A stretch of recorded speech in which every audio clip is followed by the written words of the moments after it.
Dijelaskan alur cerita manual kali ini. Dimulainya dari kisah tragis virus mematikan yang secara mendadak muncul dan datang dari kapal yang misterius, sehingga telah mengubah Seoul menjadi kota kematian. Dengan munculnya virus tak terduga ini, seluruh tatanan dunia kini diatur ulang. Pertarungan proyek zombie apokalips 8208 untuk bertahan hidup telah dimulai.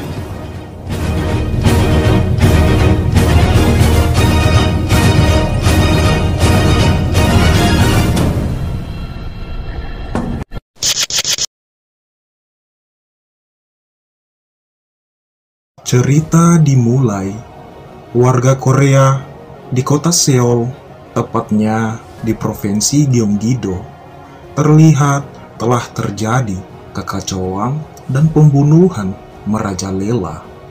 Terdengar teriakan warga kala itu, melarikan diri menghindari zombie yang datang menyerangnya. Begitu banyak penduduk yang mati dan telah menjadi zombie kala itu. Kerusuhan yang dibuat oleh para zombie membuat pemerintah Korea juga bergerak dengan cepat, menurunkan para militer untuk turun tangan segera memusnahkannya. Terdengar suara tembakan dari senjata yang digunakan para militer kala itu, memusnahkan satu persatu para zombie. Terdengar suara narator menuturkan, "Kerusuhan? Apa kau menyebut ini kerusuhan?" Tidak, ini adalah bencana yang membuat tatanan dunia mulai runtuh, di mana para militer tak sanggup menahan semua para zombie saat itu. Namun, demi manusia yang tersisa, para penduduk yang bisa selamat dari bencana menggunakan seluruh kekuatannya untuk bertahan hidup agar dapat keluar dari neraka ini. Berpindah di malam hari, diiringi dengan hujan nan petir yang menyambar, tepatnya di kantor Menteri Yoon Jong-yeol. Di suatu ruangan nan gelap, terlihat seseorang berjalan dengan berlahan menuju ke pintu, dengan keringat bercucuran di wajahnya. Dan dijelaskan pria tua ini adalah peneliti dari Kementerian Pertahanan bernama Kim Sun-jin. Di tengah keresahannya, ketika Kim Sun-jin tepat berada di depan pintu, tiba-tiba saja kedua petugas yang menjaga pintu tersebut segera menahannya dan menanyakan identitasnya. Dengan tegas, Kim Sun-jin menjawab bila dirinya adalah Kim Sun-jin, peneliti dari Kementerian Pertahanan. Keringat yang bercucuran di wajahnya, Kim Sun-jin datang dengan baik-baik, segera mengangkat tangannya sembari bergumam menimpali. "Aku berpikir akan tiba saatnya aku harus digeledah oleh pemerintah negara.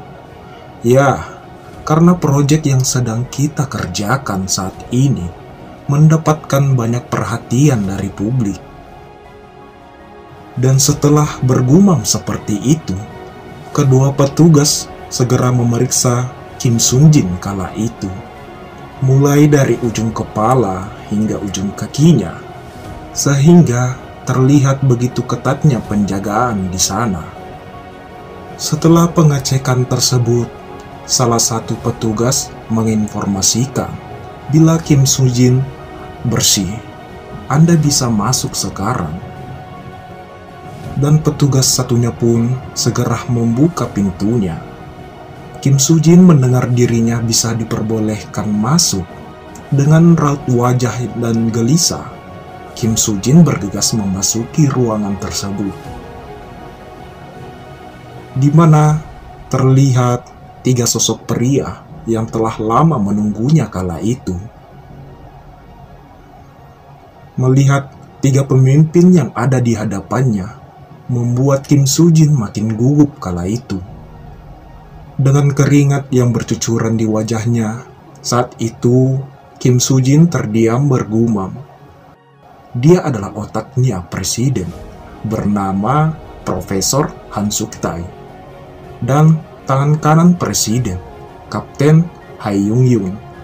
Dan orang yang membuat pemerintahan 3 orang ini, sang pembuat keputusan, Menteri Yong Jong-yeol.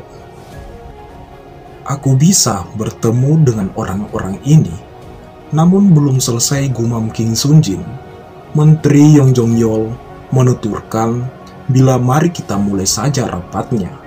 Mendengar perkataan Menteri Yong Jong-yeol, membuat Kim Soo-jin kembali tersadar dari lamunannya. Ia pun segera memulai pengarahannya. Kim Soo-jin dengan serius menuturkan, bila pada mulanya masalah ini dimulai dari tanggal 3 Juli oleh penjaga pantai Siocho di area terlarang. Saat penjaga pantai mulai penelusurannya, kapal tersebut sedang diserang. Dalam penjelasan Kim Soo-jin, tiba-tiba saja Menteri Yong Jong-yeol segera menghentikan Kim Soo-jin kala itu. Tunggu, berhenti pengarahannya. Kau bilang ada video yang mau ditampilkan. Lebih baik kita mulai dengan itu.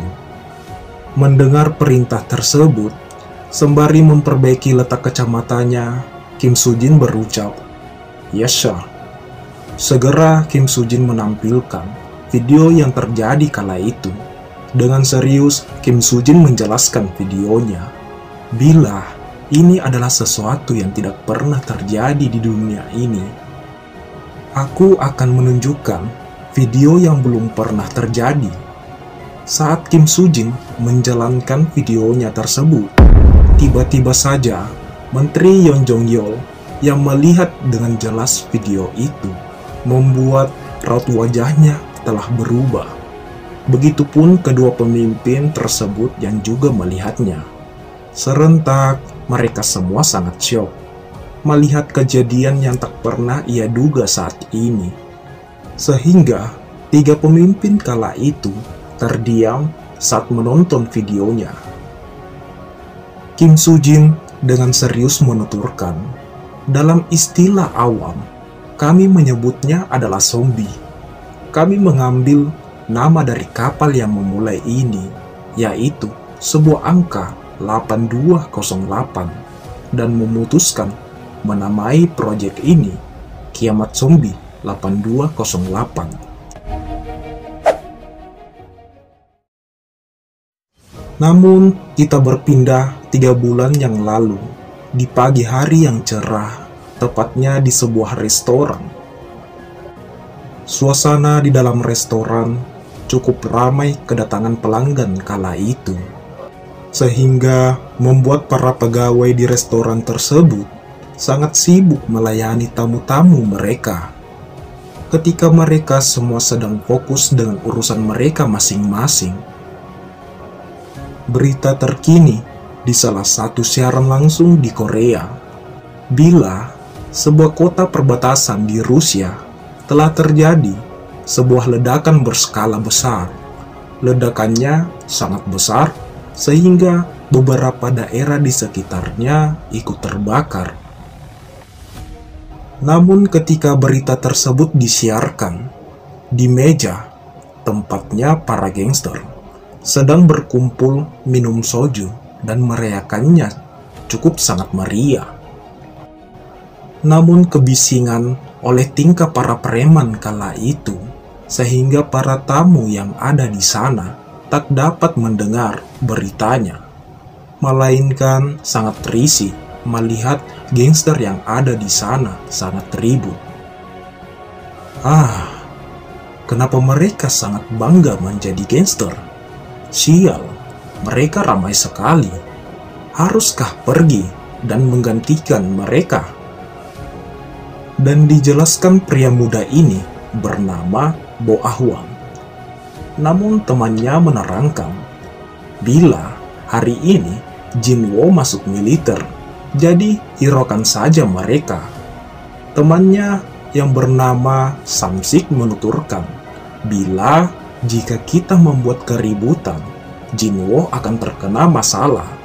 Namun Jiwon menimpali, kalau begitu, aku tidak perlu bergabung dengan tentara. Yeay, itu informasi yang sangat bagus.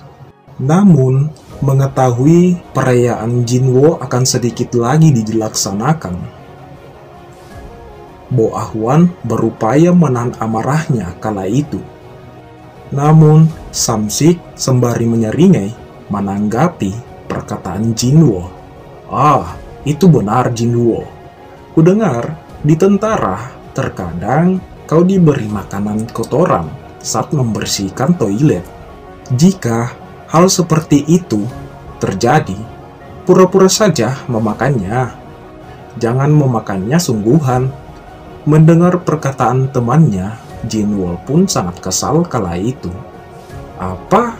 Hei, kenapa kau berbicara hal jorok di saat kita sedang makan, Melihat Jinwo mulai kesal pada dirinya, temannya tersebut segera menghilangkan perhatian mereka. Wah, itu Pink Punch. Serentak, mereka semua berbalik arah melihat TV. Wah, itu beneran Pink Punch. Dan terlihat wanita cantik sedang bernyanyi kala itu. Beritahu aku mencintaiku. Cium aku di bibir, jika itu kau, itu akan lebih baik. Ya, seperti itu lirik yang dinyanyikannya. Mendengar Pink Punch kala itu, Jinwo menangis sembari hormat menuturkan, Tara, opa ini akan melayani negara ini. Tidak, opa ini akan melindungi Tara. Sehingga Bo Ahwan dan si kacamata kembali berselisih. Bo Ahwan bilang Jenny lebih cantik, sedangkan si kacamata menuturkan bila Nisa lebih jauh cantik dari Jenny. Mendengar itu, Bo Ahwan dengan wajah konyolnya menimpali. Yah, cebol, seperti kau mana paham daya tariknya Jenny. Mendengar hinaan itu, si kacamata segera menghina balik Bo Ahwan. Apa? Aku tak dengar. Apa kau bilang dirimu anjing jelek ya? Bo Ahwan yang nampak kesal dikatain mirip anjing, segera mencekik temannya. Bo Ahwan pun bertanya ke Samsik, Hei Samsik, kau pilih yang mana dari kedua itu? Mendengar pertanyaan Bo Ahwan, sembari tersenyum menuturkan, Wah, aku suka keduanya. Yah jelaslah kalau itu, ucap serentak Bo Ahwan dan si kacamata yang nampak kesal mendengar jawaban Samsik kala itu. Namun, tak lama setelah perselisihan mereka, terdengar seseorang yang sedang membentak pelayan kala itu, sehingga mereka berempat terkejut dan berbalik melihatnya. Pertikaian yang sedang terjadi. Bajingan, apa yang mau kau lakukan dengan baju hiung kami, Pelayan tersebut menjawab, Mbak, maafkan aku benar-benar bersalah. Kami akan beri kompensasi biaya laundry. Pria botak itu menimpali, Hei, itu kurang. Kau juga harus membayar serangan emosi kami. Begitu paniknya pelayan tersebut. Apa yang harus kulakukan? Mendengar pertanyaan itu, pria botak telah memikirkan hal yang tidak yang harus kau lakukan. Segera si botak menarik lengan pelayan tersebut. Kalau begitu, mari duduk di sini, sehingga membuat pelayan itu sangat panik seketika. Apa? Mau dibawa kemana saya? Kau bertanya apa yang harus kau lakukan, kan? Kalau begitu, ikuti saja ini. Ketika pria botak ingin membawa pelayan tersebut, Bo Ahwan segera menahannya. "Siapa bajingan ini?" ucap si botak yang nampak kesal kala itu. Dengan santai Bo Ahwan menimpali, "Sudah cukup, banyak orang di sini. Apa yang cukup, hah? Dasar bajingan." Si botak itu pun memberikan salam tampar ke wajah Bo Ahwan. "Apa kau kira ini film? Ini dunianya." Namun belum selesai perkataan si botak, Bo Ahwan yang nampak baik-baik saja menerima serangan si botak, segera menatapnya dengan tajam. Ketika Bo Ahwan dengan cepat meninju perut si botak dengan sangat keras, cetak, di mana tinju Bo Ahwan membuat si botak kala itu terhempas, terbaring tepat di samping bosnya. Melihat anak buahnya tak sadarkan diri, bos preman melihatnya dengan raut wajah yang datar dan dijelaskan pria tersebut sekaligus MC di alur cerita ini bernama Kang Min-gun dari grup Manbai. Namun di sisi yang lain, anggota preman yang melihat seniornya akan ikut campur membuatnya sangat kegirangan kala itu. "Hei kau tahu yang barusan kau lakukan?" Bo Ahwan yang sudah terlanjut meninju si botak sampai pingsan menimpali. "Apa aku harus peduli dengan itu?" Mendengar perkataan Bo Ahwan membuat para preman kala itu sangat murka. Mereka pun berdiri dan menghampiri Bo Ahwan. Melihat situasinya mulai tidak kondusif, Samsik menuturkan, "Kita nggak perlu membantunya kan? Dia kan ahli taekwondo." Namun si kacamata menimpali, dia adalah Bo Ahwan. Akan tetapi mengurus satu geng sendirian itu mungkin lebih sulit.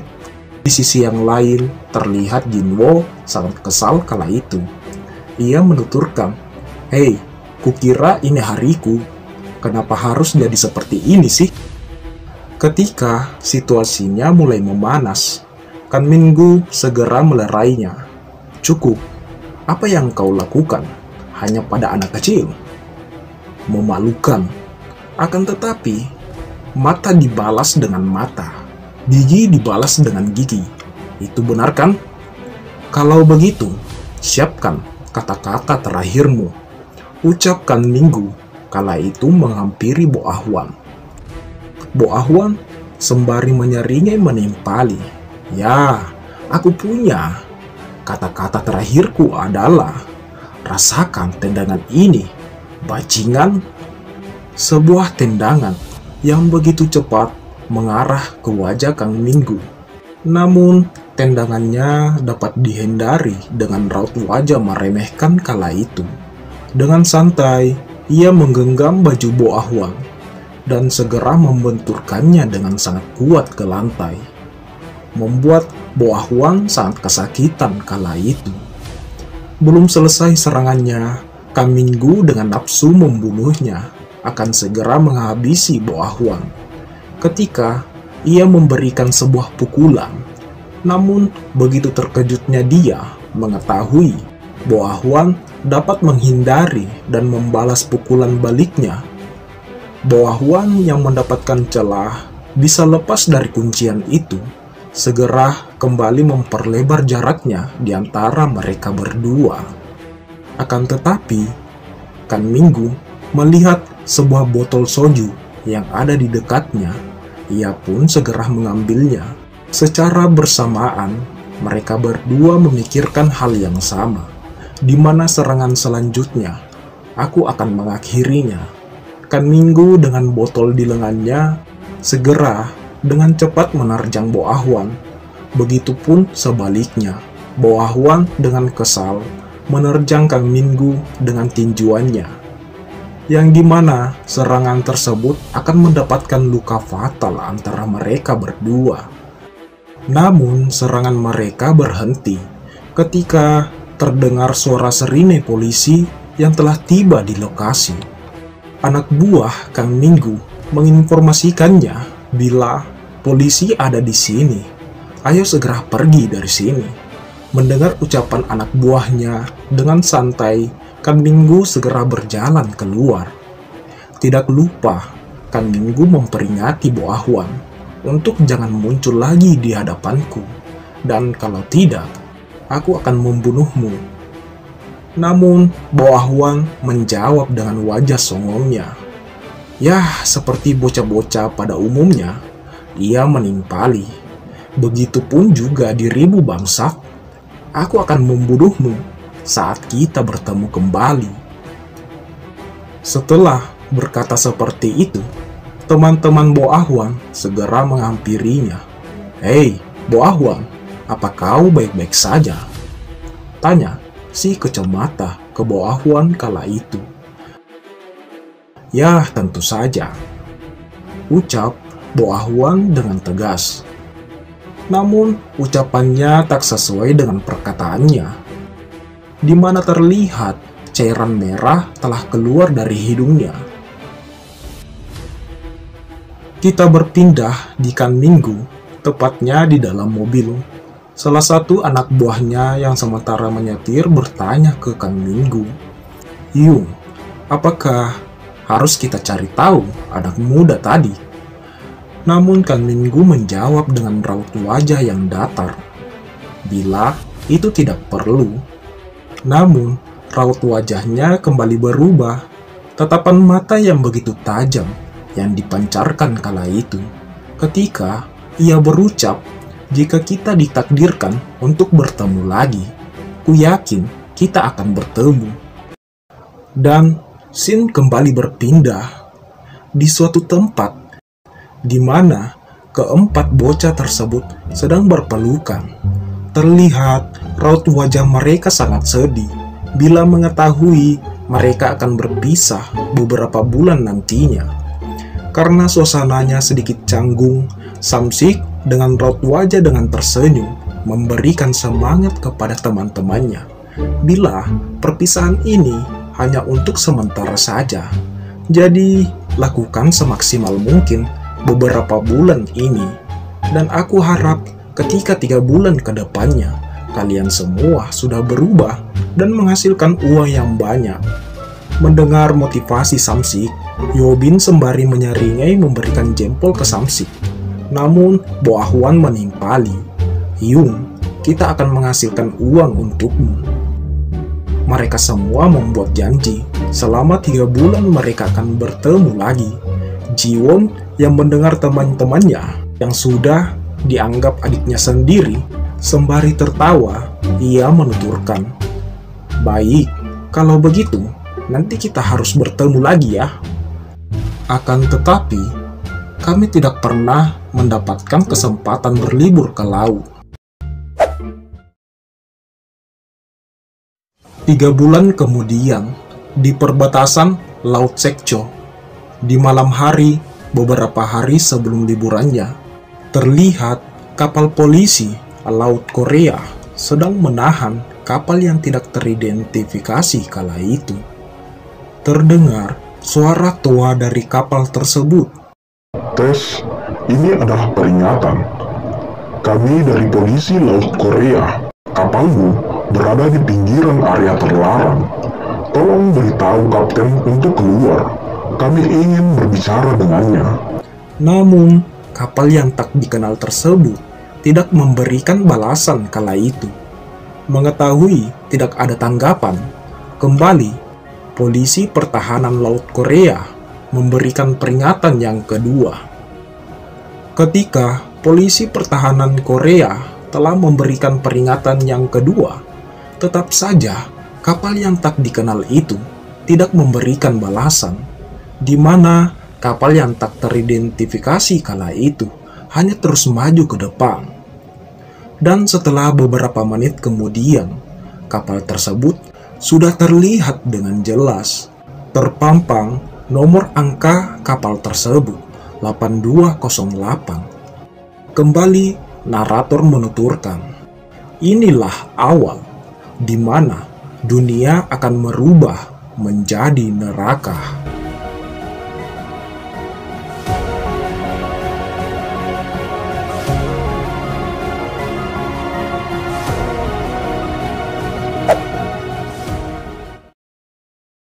Namun, chapter pertama telah selesai.